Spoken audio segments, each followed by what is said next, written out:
اگلا سوال جناب مودود انصاری صاحب جو کلیپم سے تشریف لائے ہیں ان کا ہے، میں ان سے درخواست تشریف لائیے. السلام علیکم. وعلیکم السلام. اجازت؟ جی کیا حال ہے، آپ ٹھیک ہیں؟ جی اللہ کا شکر. جی میرا سوال جو ہے وہ دو حصوں پر مشتمل ہے. پہلا حصہ ذرا طویل اور دوسرا مختصر ہے. یہ کہ یہود اور نصارہ اور مسلمانوں کی ایک بہت بڑی جماعت احمدیہ کے علاوہ اس بات پر یقین رکھتی ہے کہ عیسیٰ علیہ السلام کا دوبارہ نزول ہوگا، وہ تشریف لائیں گے. اس سلسلے میں جماعت احمدیہ اس بات کا یقین رکھتی ہے کہ غلام احمد مرحوم عیسیٰ علیہ السلام تھی. اس سلسلے میں کوئی دلیل، آپ ٹھوس دلیل ارشاد فرمائیے. اس کا دوسرا حصہ بھی اگر آپ وہ اس کے بعد. اچھا شکریہ. جماعت احمدیہ کا عقیدہ آپ نے بیان کر دیا، مجھے کرنا چاہیے تھا.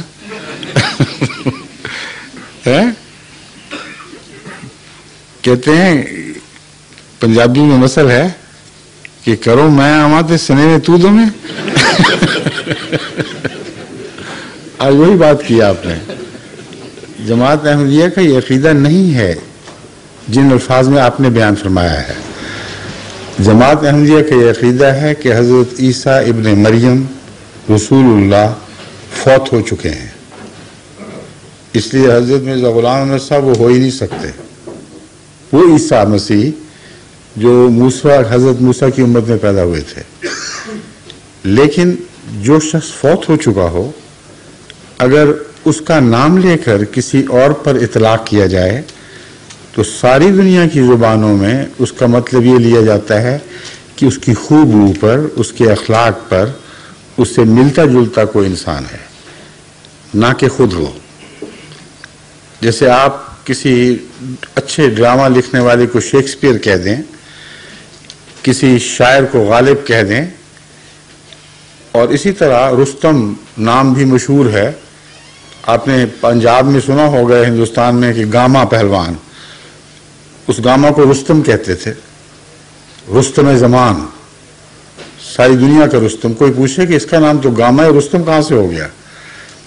لیکن سارے لوگ سمجھتے ہیں کہ یہ انسانی طرز بیان ہے کہ ایک شخص جو اپنی بعض باتوں میں کسی اور سے مشابہ ہو جائے، اتنا مشابہ ہو کہ اس کی جو بنیادی صفت ہے وہ ایک ہو جائے، تو پھر ایک آدمی کو دوسرے کا نام دے دیا جاتا ہے. آپ نے کبھی سنا ہے کسی کو یہ کہتے ہوئے کہ تم یہ تو حاتم طائی ہے؟ کیوں کہتے ہیں؟ سخاوت اس کا خاصہ ہے. رستم کیوں کہتے ہیں؟ پہلوانی اور بہادری اور دلیری اس کا خاصہ ہے. ڈراماٹسٹ کے اپنے خصوصیتیں ہیں غرضی کے. یہ روح ہے جس کے پیش نظر ایک کا نام دوسرے کو دیا جاتا ہے. بس سب سے اہم مسئلہ جس کی طرف آپ کو توجہ کرنی چاہیے وہ یہ ہے کہ کیا عیسیٰ علیہ السلام فوت نہیں ہوئے، اور کیا جیسا کہ آپ نے بیان کیا ہے لوگوں کے عقیدے کے مطابق وہ زندہ آسمان پر چلے گئے ہیں یا نہیں. آپ نے یہود کا بھی ذکر فرمایا اور مسلمانوں کا بھی اور عیسائیوں کا بھی، اور ظاہر یہ ہوا سوال سے کہ گویا سب کا ایک ہی عقیدہ ہے. یہ درست نہیں ہے. یہود کہتے ہیں کہ پہلا مسیح جس نے آنا تھا وہ ابھی تک آیا ہی نہیں، جانا کہاں تھا اس نے، سمجھے؟ اور عیسائی کہتے ہیں کہ آیا تھا اور صلیب پر مر گیا اور پھر مردوں سے جی اٹھا، اور بطور خدا کے بیٹے کے آئے گا، نبی اللہ کے طور پر نہیں آئے گا. بڑا فرق ہے ان عقیدوں میں. مسلمان یہ کہتے ہیں کہ صلیب پر چڑھا ہی نہیں، بلکہ اللہ تعالیٰ نے کسی یہودی کو اس کی شکل دے کر حضرت مسیح کی جگہ صلیب پہ چڑھوا دیا، اور فرشتوں نے حضرت عیسیٰ کو اٹھا کر کسی سیارے میں پہنچا دیا ہے جو علماء کے نزدیک چوتھے آسمان میں کہیں واقع ہے.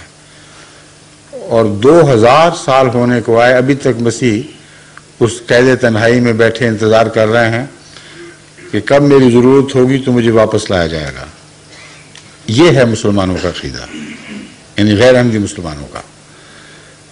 اگر یہ عقیدہ درست ہے تو پھر وہی آئیں گے، مرزا غلام احمد ہوں یا کوئی اور ہو، ان کو تمثیلاً بھی مسیح کہلانے کا کوئی حق نہیں ہے۔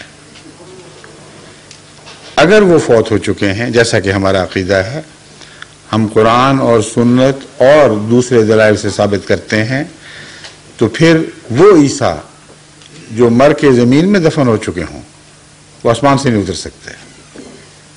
پھر ہر ایسے شخص کی طرح جس کا فوت ہونا یقینی ہو، اس کا نام اگر کسی اور پر استعمال کیا جائے تو وہ ضرور تمثیلی نام ہے، حقیقی اور اصلی نام نہیں ہے۔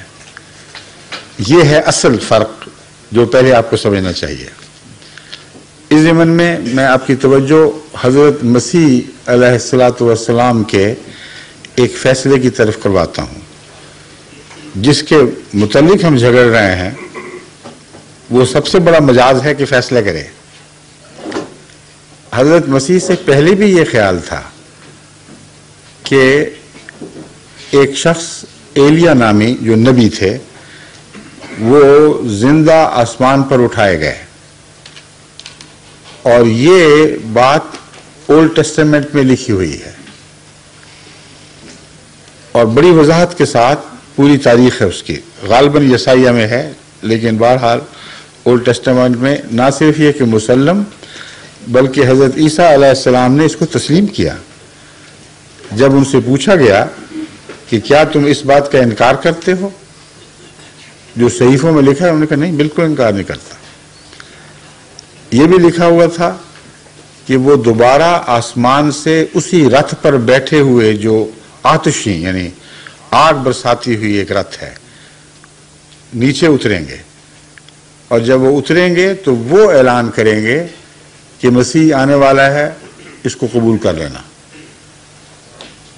اب یہود نے حضرت عیسیٰ سے سوال کیا، یہ حضرت یہود کا یہ سوال حضرت عیسیٰ علیہ السلام کو پہنچایا گیا کہ وہ کہتے ہیں کہ ایلیا تو اترا نہیں اور آپ کہاں سے آ گئے؟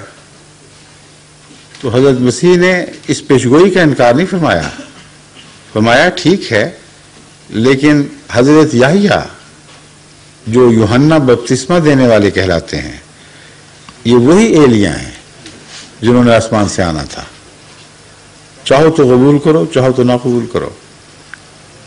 تو اب آپ یہ بتائیے کہ مسیح کا یہ فیصلہ اگر درست ہے تو حضرت ایلیا دراصل حضرت ہارون کی صورت میں اترے ہیں، یحییٰ کی صورت میں، ہارون نہیں، اور حضرت یحییٰ کو سچا ماننا اس صورت میں ہمارا فرض ہے، باوجود اس کے کہ وہ ان لوگوں کے سامنے ایک انسانی ماں کے پیٹ سے پیدا ہوئے تھے، ان کے ماں باپ کے نام اور تھے، اور حضرت ایلیا کے نام کا اپنا نام اور ماں باپ کے نام اور، باوجود اس کے کہ انہوں نے آسمان سے اترنا تھا، پھر بھی حضرت عیسیٰ علیہ السلام نے یہ فیصلہ صادر فرما دیا کہ یحییٰ ہی وہ ایلیا ہے جس نے آسمان سے اترنا تھا۔ اب سوال یہ ہے، یہ فیصلہ سچا ہے یا جھوٹا ہے؟ اگر سچا ہے تو حضرت مسیح پر اس کا اطلاق کیوں نہ ہوگا؟ اتنی سی بات سمجھنے کی بات ہے۔ اس لیے بہت سے ایسے سوالات ہیں جن کے میں کثرت سے تفصیل کے ساتھ جواب دے چکا ہوں۔ اس سوال میں اور بہت سے پہلو ہیں، مثلا وفات مسیح کا مسئلہ، صلیب پر چڑھائے جانے والا واقعہ، جیسے مسلمان بیان کرتے ہیں کہ وہ خود فوت ہوئے ہی نہیں تھے، سلاطین میں ہے بس، اور نہیں، ہاں یہ جو حوالہ میں نے دیا تھا ایلیا والا، وہ کہتے ہیں سلاطین جس کو کنگز کہتے ہیں، اس سلاطین 2 اس میں چیپٹر 2 ورس 2، اچھا وہ میں نے رومن میں لکھا ہوا آپ نے، ہاں 11ویں آیت اور باب 2 میں یہ بات درج ہے، مگر اتنی مسلمہ ہے کہ اس کے عام علماء بھی انکار نہیں کرتے، اس لیے میرا خیال ہے اس حوالہ ہو یا نہ ہو یہ بالکل واضح بات ہے۔ تو وفات مسیح کا مسئلہ سب سے اہمیت رکھتا ہے، سب سے زیادہ۔ اگر حضرت عیسیٰ علیہ السلام وفات پا چکے ہیں لیکن صلیب پر نہیں، جس کا قرآن نے انکار کیا ہے، لیکن طبی موت باقی انبیاء کی طرح، تو پھر وہ تو کبھی نہیں اترتے۔ اب جو دفن ہو گئے، جن کی روح خدا کے حضور حاضر ہو گئی، ان کی واپسی کا عقیدہ جو لیے بیٹھیں گے، جو وہ خود مر جائیں گے مگر کوئی ان کو زندہ کرنے والا نہیں آئے گا۔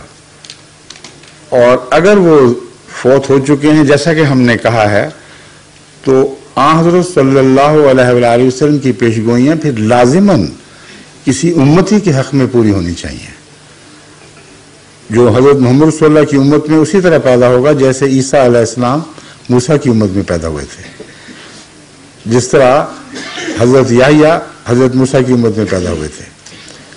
اور وہی تاریخ دہرائی جائے گی کہ ایک انسان پیدا ہوتا ہے، وہ دعویٰ کرتا ہے کہ میں وہ ہوں جو پہلا تھا، اور لوگ انکار کر دیتے ہیں، ہنسی مذاق کر کے رخ پھیر لیتے ہیں۔ تو یہ بنیادی عقائد ہیں جو ہمارے درمیان فرق کرتے ہیں۔ ان کی تفصیل سے متعلق اگر آپ کو دلچسپی ہو، اور اگر اس سوال و جواب کے آخر پر وقت ہوا تو پھر میں واپس آ جاؤں گا اس مسئلے پر، لیکن ہم آپ کو بہت سا لٹریچر کتابیں دے سکتے ہیں جن میں بڑی وضاحت سے باتیں مذکور ہیں، اور میری اپنی ویڈیوز اور آڈیوز ایسی ہی مجالس کی موجود ہیں جس میں بہت تفصیل سے میں نے ہر پہلو کو چھیڑا ہے۔ تو میں امید رکھتا ہوں کہ آپ انشاءاللہ جب سنیں گے تو آپ کا دل مطمئن ہو جائے گا۔ شکریہ۔